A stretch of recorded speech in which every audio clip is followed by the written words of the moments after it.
Viewer, আমি doctor Rafiqul Islam, professor, national institute of neuroscience hospital, Agarkar, ঢাকায় কর্মরত।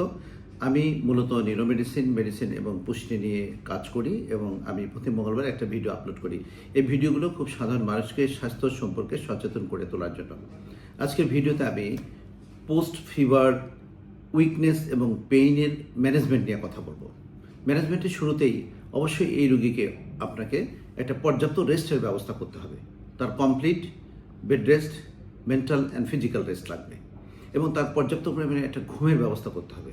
সেজন্য কমপক্ষে 7 থেকে 8 ঘন্টা ঘুমায়। এরপরে কি করতে হবে, তাকে যে এই যে সে ফিভার ছিল, ফিভারের সময় তাকে ইনফেকশন, ইনফ্লামেশন এবং ডিহাইড্রেশন হয়ে গেছে, সেজন্য তাকে এটাকে কারেকশন করতে গেলে তাকে পর্যাপ্ত পরিমাণে হাইড্রেটেড করতে হবে। অর্থাৎ ডিহাইড্রেশন ছিল, হাইড্রেটেড করতে হবে।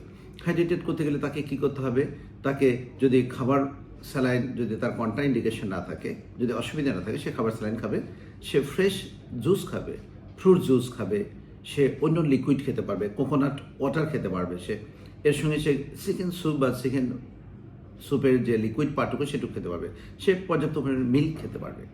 এরপরে কি, তার একটা ভালো নিউট্রিশন মেনটেন করতে হবে। এই যে ফিভার চলে গেল, ফিভারের সময় তার বডি অনেকগুলো কিন্তু ওয়ার অ্যান্ড টিয়ার হয়েছে, সেখানে তার প্রোটিন লস হয়েছে। এইগুলোকে যদি আমরা কম্পেনসেট করতে চাই, তাকে ব্যালেন্স ডায়েট দিতে হবে। ব্যালেন্স ডায়েটের মধ্যে কী দিতে হবে, তাকে পর্যাপ্ত পরিমাণে কার্বোহাইড্রেট, মাছ, মাংস, দুধ, ডিম, এরপরে দেখা যাবে সবুজ শাক সবজি, লাল শাক, পালং শাক, তারপরে ছোট মাছ খাবে, সে একটুখানি সে দেখা যাবে দুধ খেতে পারবে। এগুলো খেলে পরে তার নিউট্রিশন মেনটেন হবে। সঙ্গে ভালো ফ্রুটস খেতে হবে, পর্যাপ্ত পরিমাণে ভিটামিন সি কন্টেইনিং যে ফ্রুটসগুলো আমাদের দেশে পাওয়া যায়, আমরা, জলপাই, জাম্বুরা, এগুলো খাবে। এরপরে কি করতে হবে, তাকে ভালো একটু ট্রিটমেন্ট সাপোর্ট দিতে হবে। ট্রিটমেন্ট সাপোর্ট কি, তার যদি পেইন পারসিস্টেন্ট হয়ে থাকে, সেই পেইনের জন্য তাকে খুব সেফেস্ট ডায়েট হলো প্যারাসিটামল, অ্যাসিটামাইনোফেন।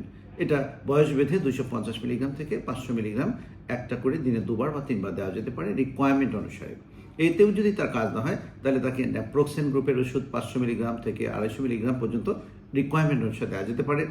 আরও যদি সিভিয়ার পেইন হয়ে থাকে, সেক্ষেত্রে আমরা নাবুমেট্রন দিতে পারি 250 থেকে 500 অথবা 750 মিলিগ্রাম একটা করে দিনে 2বার। এরপরে আরও সিভিয়ার পেইন হলে আমরা সাপোজিটরি ইউজ করতে পারি। বিভিন্ন ধরনের পেইন কিলার সাপোজিটরি পাওয়া যায়, ভলতালিন সাপোজিটরি পাওয়া যায়, ইন্ডোমেথাসিন সাপোজিটরি পাওয়া যায়। যদি কোনো কন্ট্রাইন্ডিকেশন না থাকে, সেগুলো আমরা দিতে পারি। এরপরে কী করতে হবে, এই ধরনের পেশেন্টকে কিছু কাউন্সিলিং করতে হবে। কাউন্সিলিংয়ের জন্য তাকে কিছু পরিমাণে আপনাকে বোঝাতে হবে যে এগুলো খুব ন্যাচারাল, এগুলো খুব সময়ের সাথে সাথে অ্যাডজাস্ট হয়ে যাবে। তাকে একটু মুভমেন্টের মধ্যে রাখতে হবে। যখন একটু কয়েকদিন পার হয়ে যাবে, কমপ্লিকেশন যখন একটু কমতে শুরু করবে, তখন তাকে একটু অ্যাক্টিভিটির মধ্যে রাখতে হবে। এরপরে কিছু সাপ্লিমেন্ট